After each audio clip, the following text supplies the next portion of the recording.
¿Qué tal, jóvenes? Bienvenidos a una nueva clase de economía en su ciclo semestral UNI. Yo me llamo Víctor Pariona, y en este caso vamos a trabajar conmigo el tema de necesidades y bienes. Muy bien, como repito, este es tu ciclo semestral UNI. Vamos a trabajar la semana 3 y bueno, vamos a desarrollarla con mi persona. Muy bien, vamos a tratar de trabajar de la mejor manera. Así que iniciemos. Muy bien. Comencemos. Comenzamos preguntándonos qué cosa es una necesidad, ya que nuestro tema tiene que ver con dos cosas: qué cosas son las necesidades y qué cosas son los bienes. Bueno, lo primero es preguntarse qué cosas son las necesidades. Las necesidades son carencias de tipo fisiológico o psicológico. Esto significa que las necesidades son aquellas sensaciones en donde uno percibe que le falta algo, y que ese algo que no falta normalmente son recursos económicos. Bueno, acá dice que son de tipo fisiológico y psicológico. Lo que pasa es que a veces necesitamos comida o a veces necesitamos afecto. Puede ser de diferentes tipos. Muy bien. Lo que sí podemos decir es que las necesidades son sensaciones que nos desagradan, pues son sensaciones de desequilibrio psicofisiológico. Las necesidades son sensaciones desagradables. También vamos a decir que toda necesidad va unida por un deseo. La necesidad tiene dos dimensiones: la parte de sensación de carencia y la parte de deseo. La necesidad como sensación de carencia es que la necesidad es una situación donde sientes que algo te falta, pero acompañado a eso, tú imaginas qué cosa podría eliminar tu necesidad, y ahí estás deseando. El deseo es esa imaginación, esa representación mental de lo que crees que elimina tu necesidad. Por ejemplo, yo puedo tener hambre y esa es una parte de la necesidad, el querer comer, pero en el momento que me imagino un arroz con pollo, ya ahí se está cumpliendo mi necesidad. Y yo digo de forma expresa: tengo la necesidad de un arroz con pollo.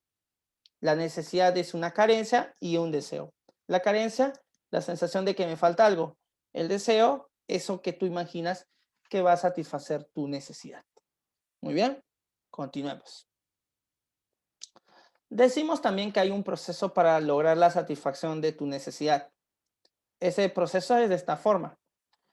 Para lograr la satisfacción, primero tenemos que llegar a la carencia. Obviamente todo inicia con esta sensación de carencia. Por ejemplo, tener sed. Es una necesidad. Bueno, perdón, es un estado de carencia. Luego viene el deseo. Ok, tengo sed, pienso en una limonada. El deseo, como te decía, es representación mental de aquello que me falta, de aquello que necesito. Justamente estas son las dos partes de la necesidad: la sensación de carencia y el deseo. Pero aquí ya estamos viendo cómo logramos la satisfacción.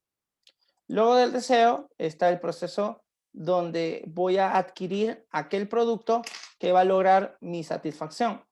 O sea, voy a conseguir un producto. Pero para ello debo hacer un esfuerzo físico y mental. Debo realizar actividades. Con estas actividades lograré el producto que he deseado. Si yo deseo un arroz con pollo, en el esfuerzo físico y mental estará adquirir los alimentos, ir al mercado, cocinar luego y todo eso. En este caso, preparar limonada. Si yo deseaba la limonada, tengo que prepararla, el esfuerzo físico y mental. Y por último, la satisfacción, que es la sensación agradable donde tú eliminas tu necesidad y te sientes bien. Decimos que en la satisfacción uno recobra el estado de equilibrio. Hay un término en biología que se le llama homeostasis. En la etapa de satisfacción recuperamos ese equilibrio fisio-psicológico. Muy bien, muy bien. Ya sabemos que son necesidades y ya sabemos cómo vamos logrando su satisfacción. Continuamos.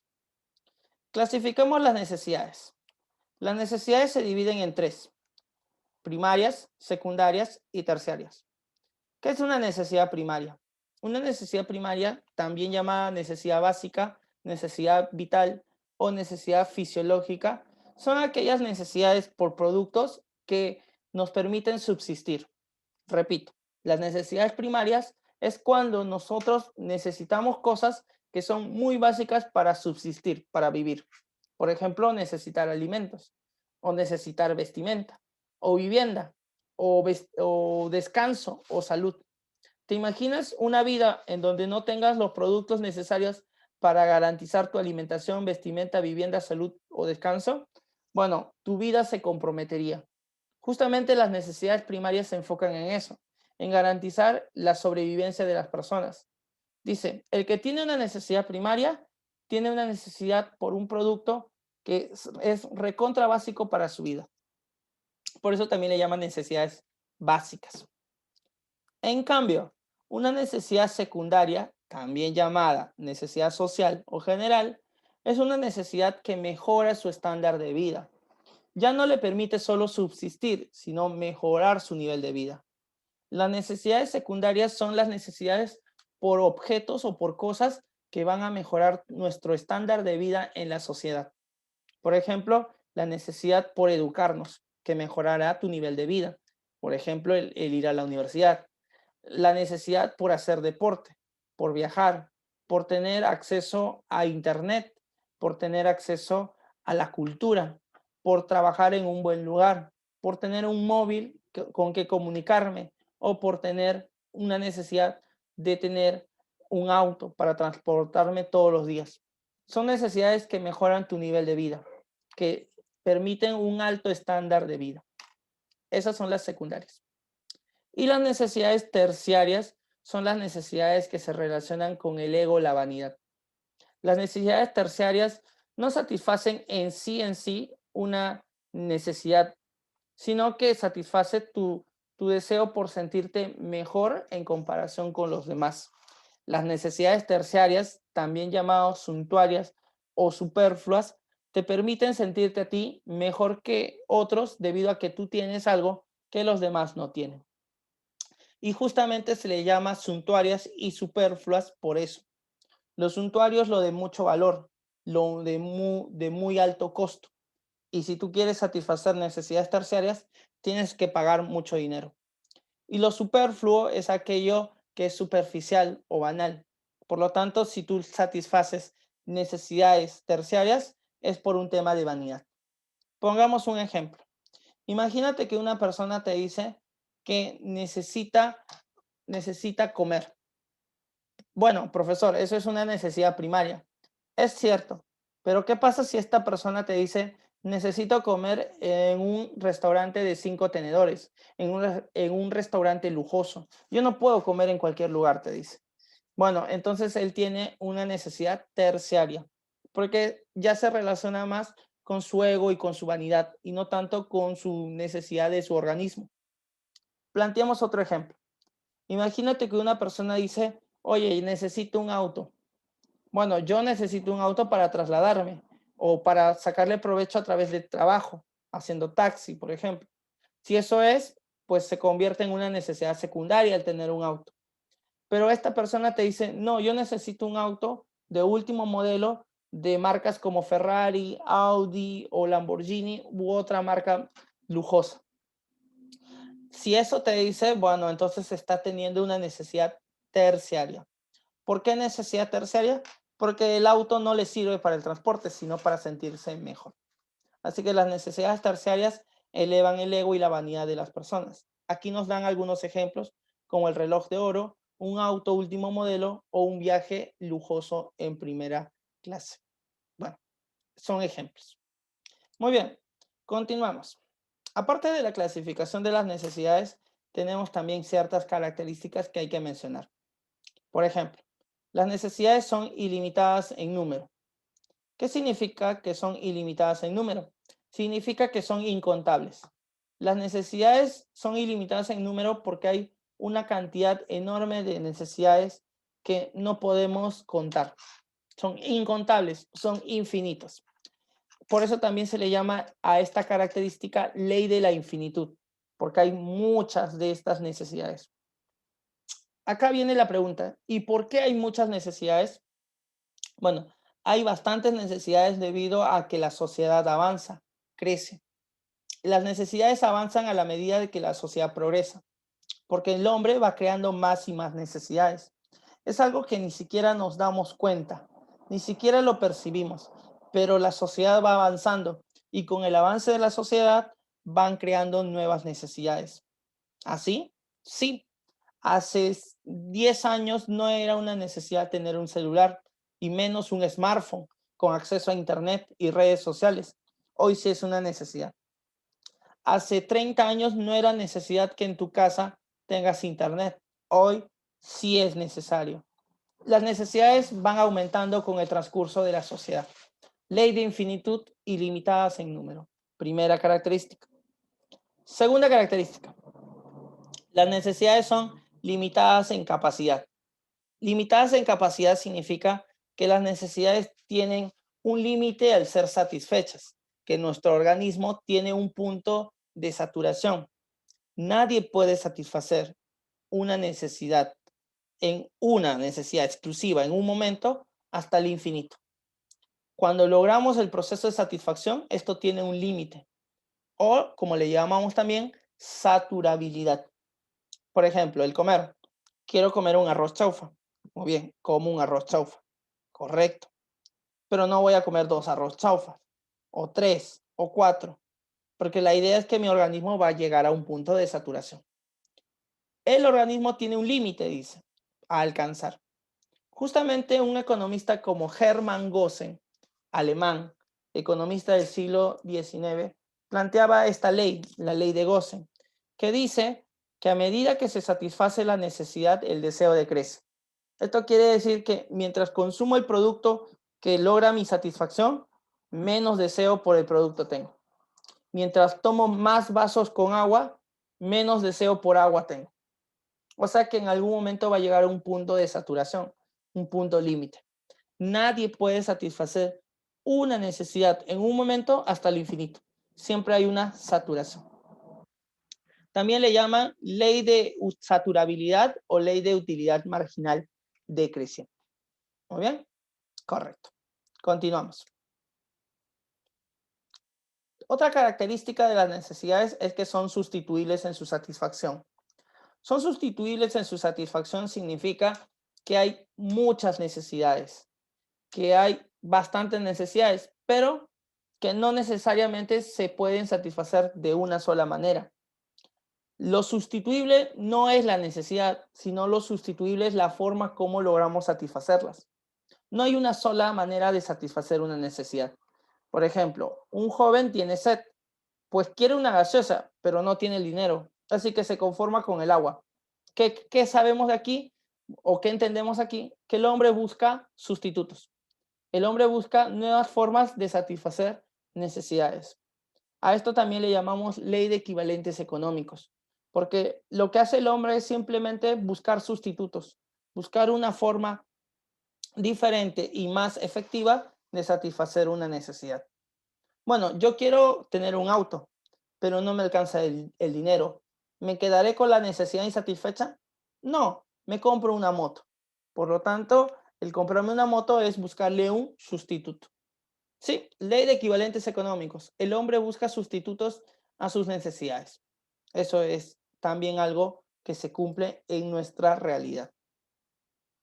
Veamos otra.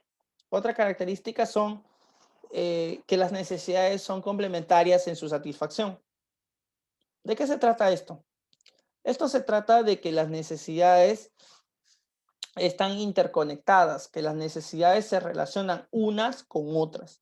Quiere decir que para lograr la satisfacción de alguna necesidad, tenemos que lograr la satisfacción de otras necesidades. O sea que para llegar a la satisfacción de una, hay que pasar primero por la satisfacción de otra necesidad. Eso es lo que plantea esta ley, porque también se le llama ley de complementariedad o complementarias en su satisfacción. Pongamos un ejemplo. Para ingresar a la uni, que es tu necesidad, primero tienes que estudiar. Para estudiar te tienes que inscribir en una academia. Para estudiar necesitas un lugar especial donde estudiar. Para estudiar necesitas horas de descanso. Para estudiar necesitas libros. En general, para estudiar necesitas satisfacer otras necesidades, incluso cosas como comer o dormir. Entonces, Para llegar a ingresar a la universidad, primero tengo que cumplir otras necesidades. ¿Ves que las necesidades están complementarias? O bueno, perdón, están complementadas. Eso quiere decir que para lograr el ingreso, primero tienes que satisfacer otras necesidades. Y bueno, es así. Muy bien. Como dice, para ir a la playa necesito todos estos elementos, por ejemplo. Muy bien, continuamos. Otra característica de las necesidades es que son concurrentes. ¿Qué significa? Las necesidades son concurrentes, significa que las necesidades aparecen varias al mismo tiempo. Esto significa que en un periodo determinado, en este momento, por ejemplo, hay muchas necesidades que aparecen en tu organismo. Podríamos decir que ahorita quieres comer, dormir, jugar o hacer cualquier otra actividad. O sea que tienes varias necesidades en este momento. Pero a pesar de que tienes varias necesidades, decides estudiar. Sí, el hombre es un ser racional, por lo tanto puede decidir. Pero que sean concurrentes significa que hay muchas necesidades en este momento. Hay bastantes necesidades en este momento. Y que bueno, uno elige. Uno elige cuál satisfacerlas y cuál no. Por ejemplo, como tú estás atendiendo este video, significa que has decidido estudiar frente a otras necesidades que puedas tener. Aquí también me gustaría mencionarte que cuando uno decide satisfacer una de las necesidades que tienes, estás dejando de lado la satisfacción de otras necesidades. Por lo tanto, hay un costo de oportunidad. Costo de oportunidad significa aquella alternativa que dejaste de lado. Como las necesidades son concurrentes y aparecen un montón al mismo tiempo, hay necesidades que no logras satisfacer. Y esas necesidades que no logras satisfacer son tus costos de oportunidad. Así que, ya sabes, costo de oportunidad aquí aparece también. Otra característica, varían en intensidad. Varían en intensidad significa que las necesidades tienen diferentes niveles de intensidad, que a veces son más intensas y a veces son menos intensas, que a veces parecen más urgentes y que a veces parecen menos urgentes. Eso es, varían en intensidad, que nosotros percibimos a las necesidades de acuerdo al contexto. A veces creemos que es más urgente y a veces que son menos urgentes. En invierno, por ejemplo, creemos que la necesidad por bebidas calientes es muy urgente. Y en verano creemos que las bebidas frías son muy urgentes, por ejemplo. O sea, que el tema de tomar agua o beber algo no es igual en cada estación y que la necesidad cambia de intensidad. Te pongo otro ejemplo. Comer es algo muy importante y tú dirías que comer es algo muy intenso, pero a veces no es así. Imagínate tú antes del examen de admisión. Antes del examen de admisión, lo último en lo que piensas es en comer. Estás tan nervioso que ni hambre tienes. Por lo tanto, ahí comer es poco intenso. Pero luego de todo el ajetreo y luego de ya pasar todo, vas a sentir mucha hambre y ahí será más intenso. Por lo tanto, comer varían en intensidad. A pesar de que es una necesidad básica, es a veces más intensa y a veces menos intensa. Muy bien. Y la última característica es tienden a fijarse. Tienden a fijarse significa que las necesidades se desarrollan o se satisfacen a partir de procesos. Y esos procesos se convierten en hábitos, en costumbres. Ese proceso de satisfacción que ya te mencioné hace rato, eso se vuelve una costumbre. Ni siquiera te das cuenta, pero los hábitos que tienen se relacionan con necesidades y su proceso de satisfacción. Ese joven que salía todos los domingos a jugar su pichanguita, su fulbito. Su necesidad de divertirse se convirtió en un hábito. Esa familia que consume panetón y pavo en Navidad. Su necesidad de comer y de celebrar se convirtió en un hábito. Esa señorita que sale a correr a las 6 de la mañana todos los días. Su necesidad de deporte se convirtió en un hábito, en una costumbre. El proceso de satisfacción se nos vuelve un hábito, se nos vuelve una costumbre y a veces ni siquiera nos damos cuenta. Muy bien, y con eso terminamos el tema de necesidades. No te olvides que las necesidades son estas sensaciones de carencia donde nosotros percibimos que algo nos falta y en donde además de eso deseamos determinado elemento que nos permita satisfacer nuestras necesidades. Por ejemplo, tienes la necesidad de estudiar y deseas estar en la academia, por ejemplo. Eso es una necesidad. Yo necesito estar en la academia, dices, porque quiero ingresar a la universidad y por lo tanto, ¿no? Entonces son necesidades. Y ya sabemos que hay un montón de necesidades. Ahora vamos a hablar de los bienes. Los bienes tienen que ver con el tema de necesidades, porque los bienes son aquellos elementos u objetos que satisfacen tus necesidades. Los bienes son cosas, son elementos, son objetos que te permiten a ti la satisfacción de alguna necesidad. Como dice aquí, todo bien presenta un valor de uso o una utilidad. Los bienes, pues, son mi celular, mi laptop, mi camisa o en general todos los objetos que yo uso. Porque los bienes son aquellos elementos que me permiten la satisfacción de mi necesidad. Y obviamente, si es un bien, debe ser útil. Porque si no es útil, no es un bien. Si no es útil, no satisface necesidades. No tendría sentido entonces la palabra bien. Además, a eso se le llama valor de uso. Valor de uso a que el bien sirve, que el bien satisface alguna necesidad.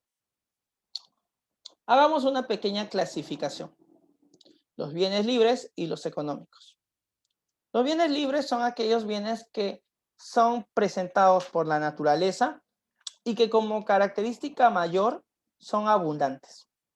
Los bienes libres son aquellos bienes o productos muy abundantes que están en el medio natural y son tan abundantes que no es necesario ser analizados por la economía, porque al ser tan abundantes no tienen dueño específico, no tienen valor de uso, perdón, no tienen valor de cambio, tienen valor de uso. Todos los bienes tienen valor de uso, pero no tienen valor de cambio, que significa que no tienen un precio en el mercado. Los bienes libres no tienen valor de cambio, no tienen precio, porque hay tanto de este bien que cualquiera lo puede adquirir. ¿Para qué pagarías por algo que puedes obtener gratis? Por ejemplo, el agua del mar, los rayos solares o el aire. Son son elementos, son bienes tan abundantes que no requieren un propietario ni un precio y que tienen valor de uso. Los bienes libres no son analizados por la economía porque son tan abundantes que no tendría sentido su análisis.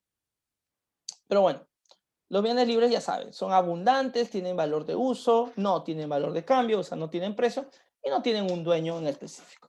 Y como ejemplo, el aire.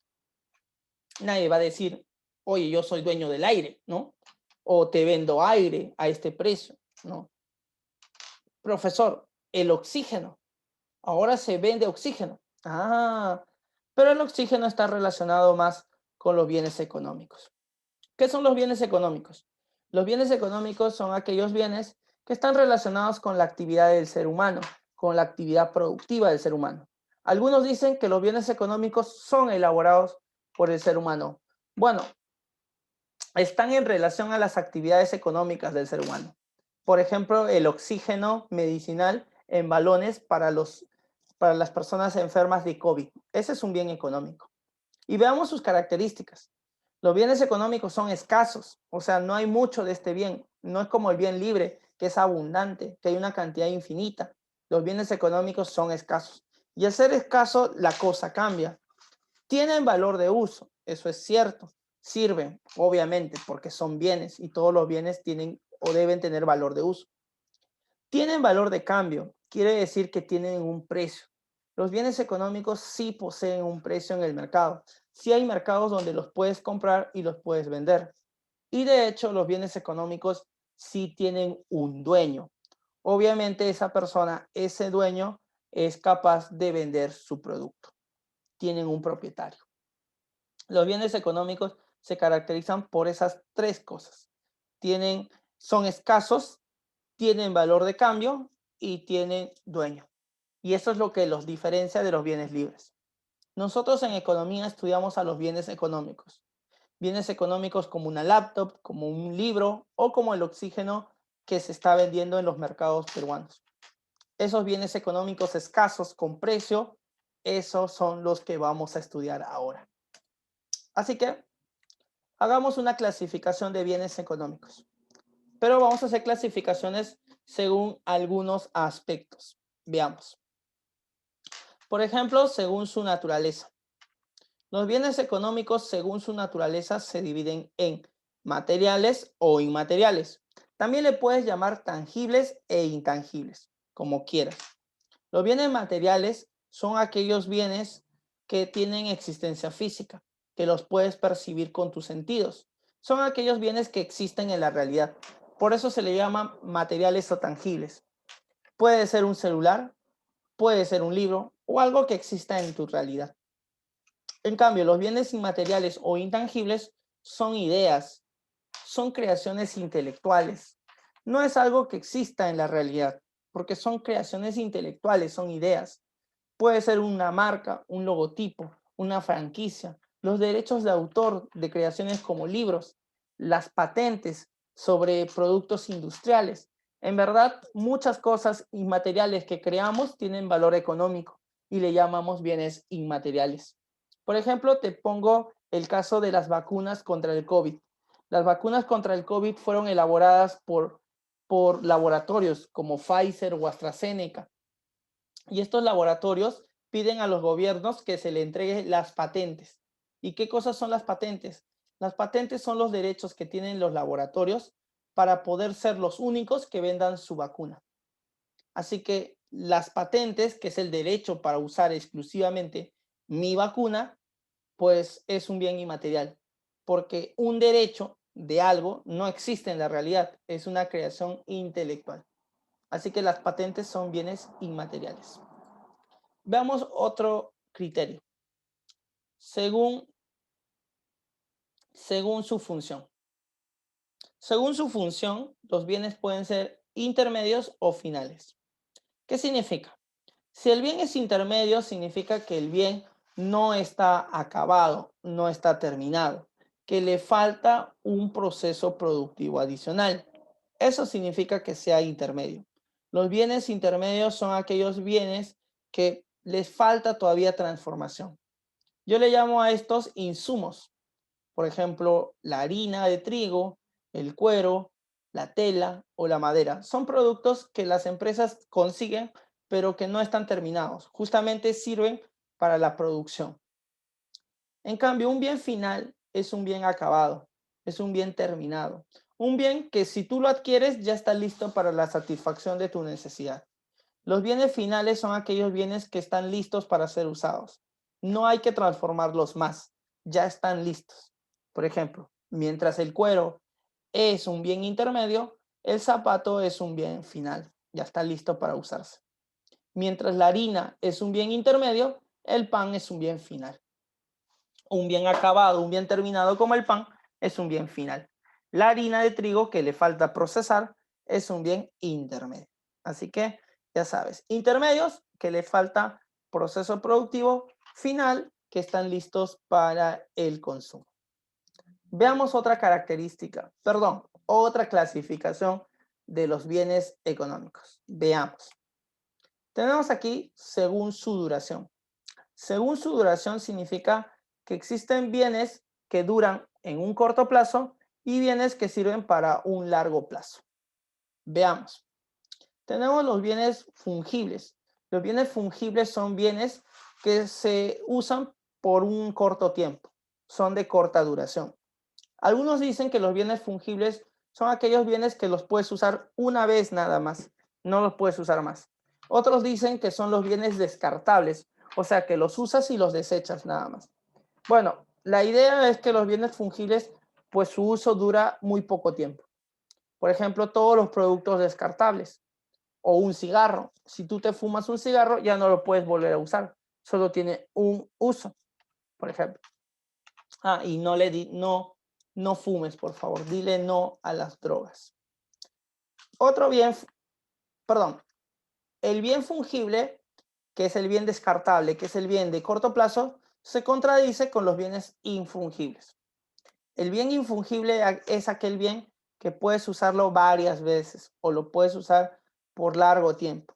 Es un bien de larga duración, que se puede reusar, reutilizar. Por ejemplo, una casa, que el uso de una casa dura años de años. Pueden ser décadas, pueden ser siglos. Una casa puede ser usada mucho tiempo. Los electrodomésticos, que sirven por varios años. Por lo tanto, también tienen varios usos. ¿Ya? Los infungibles son aquellos que sirven para varios procesos, varios usos, varias utilizaciones. Muy bien. Muy bien. Otro criterio de clasificación es según el destino. Según el destino, hay bienes de consumo y hay bienes de capital. Un bien de consumo es aquel bien que va destinado, por eso el criterio del destino, va destinado a las familias. Son productos que las familias adquieren para satisfacer sus necesidades. Los bienes de consumo van destinados a las personas como tú o como yo y son productos para nosotros, para nuestro uso, para la satisfacción de necesidades. Puede ser alimentos, puede ser una chompa, puede ser una mesa. En general, puede ser cualquier cosa que vaya destinado a las familias peruanas a que puedan satisfacer sus necesidades. En cambio, un bien de capital es un bien que va a las empresas. El bien de capital es un bien que será demandado por las empresas para la producción. El bien de capital es un bien de uso productivo y son adquiridos por las empresas. Las empresas usan estos bienes de capital para producir otros bienes o servicios. Sí, los bienes de capital son usados en las empresas para producir más bienes y servicios. Tenemos aquí como ejemplos maquinarias, herramientas, repuestos, insumos también.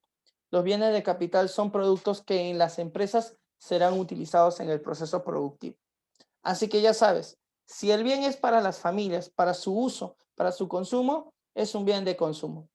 Si el bien es utilizado para la producción, para el proceso productivo, para generar más ganancias, es destinado a la empresa, entonces es un bien de capital. ¿Ok? Es un bien de capital. Muy bien. Otro criterio son el aspecto jurídico. El aspecto jurídico significa que los bienes se clasifican según lo que diga el Código Civil. El Código Civil nos dice que los bienes se dividen en muebles e inmuebles. Los bienes muebles son aquellos bienes que pueden ser trasladados de un lugar a otro. Los bienes muebles son aquellos bienes que pueden ser llevados de un lugar a otro, trasladados de un lugar a otro. Son trasladables, como un auto, como ropa o como artefactos. Esos son los muebles. Mientras que los inmuebles, también llamados bienes raíces, son aquellos bienes que no pueden ser llevados a un lugar diferente. No pueden ser trasladados a otro lugar. Son bienes raíces o bienes in situ. Los bienes inmuebles se han creado para quedarse en un solo lugar. Por ejemplo, un estadio de fútbol no es trasladable, así que es un inmueble. Tu casa es un inmueble. Un aeropuerto es un inmueble y una comisaría también es un inmueble. Muy bien, los inmuebles son no trasladables. También tenemos aquí, según su relación con el ingreso. Según su relación con el ingreso, hay bienes normales y hay bienes inferiores. ¿Qué es un bien normal? Un bien normal es aquel bien que se utiliza por las personas que tengan buenos ingresos. Los ingresos es el dinero que uno gana, que uno percibe. Y los bienes normales son de buena calidad, son productos buenos. Entonces, cuando uno gana más dinero, compra más de estos bienes. Los bienes normales, al ser productos de muy buena calidad, la gente siempre quiere comprarlos. Y cuando gana más dinero, pues los compra más. Y cuando ganas menos dinero, pues los compras menos. Por eso acá dice, a mayor ingreso, o sea, más dinero que gano, más los demandaré, más querré de estos productos. Por ejemplo, carne de pollo, mantequilla, ropa nueva o en general cualquier producto que tú consideres que es de calidad. Los bienes normales siempre son deseables porque son de buena calidad. En cambio, los bienes inferiores no son así. Los bienes inferiores son de baja calidad. Son productos que tienen un precio muy barato y que la gente de menores ingresos los compra. Los bienes inferiores son bienes de dudosa calidad y que, bueno, uno lo compra porque no tiene plata. Básicamente es así. En el caso de los bienes inferiores, las personas con menor dinero lo adquieren. Entonces aquí se cumple una regla. En el caso del bien inferior, si el ingreso de la familia sube, se compra menos inferiores o bienes inferiores. ¿Por qué me dirás? Bueno, si yo me acostumbraba a comprar ropa usada y ahora gano más dinero, ya no compro ropa usada, compro ropa nueva. Por lo tanto, a mayor ingreso, ya no compro ropa usada. Menor demanda de bienes inferiores. A mayor ingreso, menor demanda de bienes inferiores. Eso es lo que va a pasar. En cambio, los bienes normales, como son de buena calidad, a mayor ingreso, mayor demanda de bienes normales. Ahora, tú sí percibes, la mayor cantidad de tus productos son bienes normales y son algunos pocos los inferiores. Por ejemplo, margarina, en comparación a la mantequilla, es inferior y menudencia de pollo también, o ropa usada, como lo decía, ¿no? Son productos de menor calidad y que por el precio se consideran bienes inferiores. ¿Cómo me doy cuenta que es un bien inferior? Bueno, si ganas más dinero, ¿lo seguirías comprando? Si tu respuesta es sí, es un bien normal. Pero si tu respuesta es no, no lo seguiría comprando cuando gane más dinero, entonces es un bien inferior. Es un bien inferior. Muy bien. Los bienes inferiores, cuando ganas más dinero, ya no los quieres comprar. Son de baja calidad. Muy bien. Correcto. Ya para llegar a la última parte. Los bienes económicos según su relación entre sí. Según su relación entre sí, hay bienes complementarios y bienes sustitutos. ¿Qué es un bien complementario o conexo? Un bien complementario o conexo es un bien que se relaciona con otro bien y que juntos se pueden utilizar para satisfacer la misma necesidad. Los bienes complementarios son aquellos bienes de demanda conjunta, es decir, compras uno, compras el otro y se usan en conjunto, satisfacen la misma necesidad. Por ejemplo, el pan y la mantequilla satisfacen la misma necesidad que es tu desayuno y se compran en conjunto. Son bienes complementarios. Usas uno, usas el otro. Hay una regla que debes recordar aquí. Si el precio de un complementario sube, su otro complementario bajará su demanda. ¿Cómo sería esto? Llevémoslo al caso del pan. Si el precio del pan sube, digamos 50 céntimos por un pan, entonces la demanda de mantequilla va a bajar. ¿Por qué? Porque si el precio del pan sube, menos gente comprará pan. Y si menos gente compra pan, menos gente comprará mantequilla. ¿Para qué comprar mantequilla si no estás comprando pan? Entonces, justamente ahí se cumple esta regla. A menor precio de uno de los bienes complementarios, el otro bien complementario bajará su demanda. Esa es una regla. Veamos en los sustitutos. A los sustitutos se le llama sucedáneos. Son bienes que entre sí compiten. Son bienes de demanda rival, compiten. Es decir, son productos que o compras uno o compras el otro, pero no compras los dos. O uno o el otro. Es el caso del pollo y el pescado.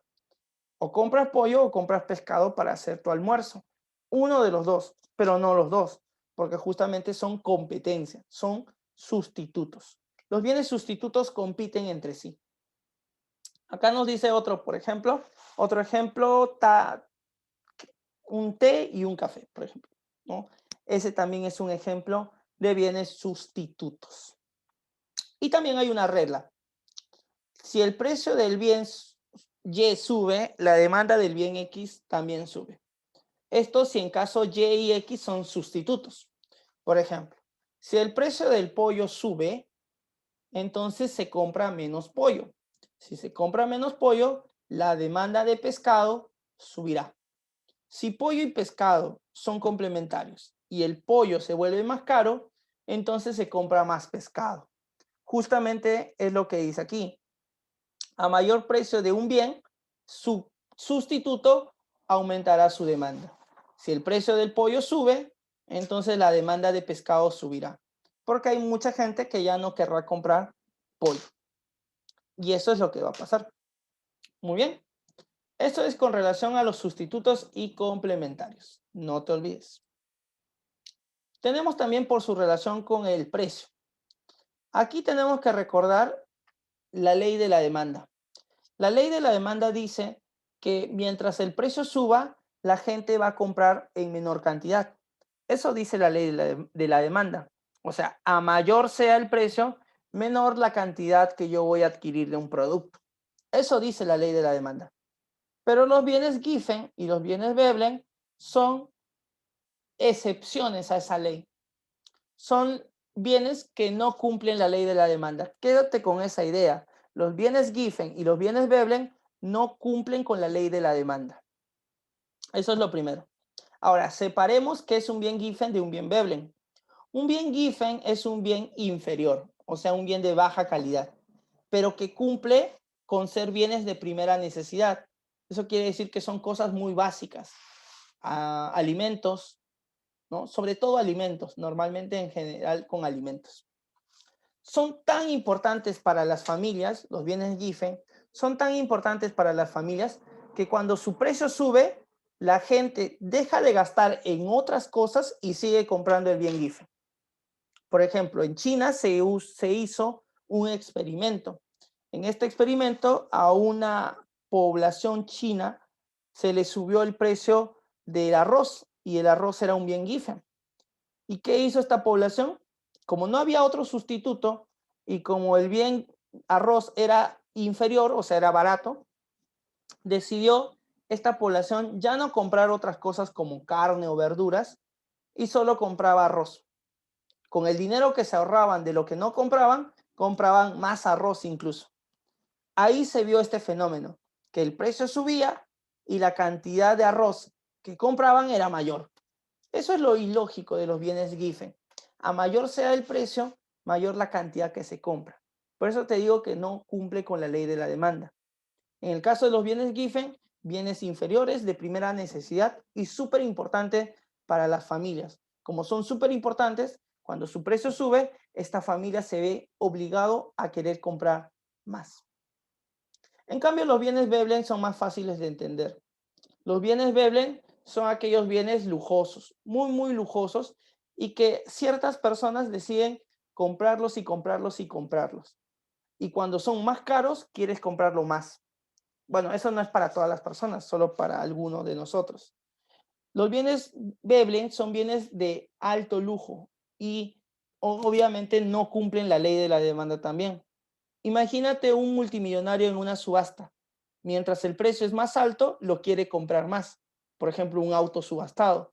Mientras el precio del auto va subiendo, este millonario quiere comprar más ese auto.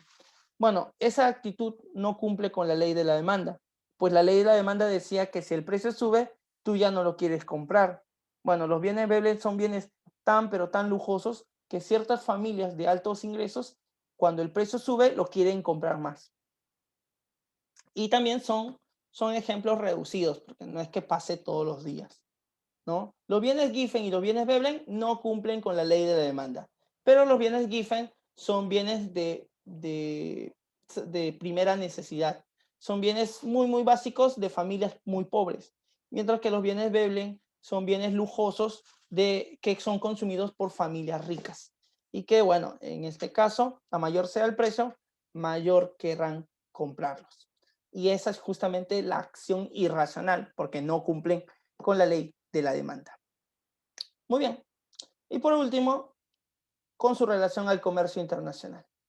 Con su relación al comercio internacional hay bienes transables y no transables. El bien transable es aquel bien que a nivel comercio con otros países se puede hacer comercio, sean motocicletas, celulares, alimentos, vestimentas, cualquier cosa que entre países se pueden comprar, se puede comercializar. Los bienes transables, bienes que se pueden comprar entre países en comercio internacional. En cambio, un bien no transable es aquello que no se puede comprar o vender a nivel internacional. Los bienes no transables son productos que a nivel internacional no se pueden, no se pueden intercambiar. Por ejemplo, los inmuebles. Uno no puede vender o comprar casas y mandarlos al exterior. No es que voy a mandar casas a China. No, profe, casas armables, sí, pero esos son muebles. Los inmuebles son no transables, porque los inmuebles, el terreno más la vivienda, no se pueden trasladar de ningún de ninguna forma. Algunos dicen que los bienes no transables también son las drogas, porque a nivel internacional no se permite el tráfico de drogas. Y otros dicen que el patrimonio cultural del Perú también es bienes no transables, ya que no se puede vender ni guacorretratos, ni cerámicas, ni pinturas tampoco. Bueno, los no transables, aquellos que no se puede comercializar. Muy bien. Y con eso terminamos la clase del día de hoy. Muchas gracias por atenderme hasta aquí, chicos. Los oriento y los motivo a que sigan estas clases asincrónicas y que continúen con su preparación. Ya nos vemos en otra oportunidad. Muchas gracias. Cuídense mucho.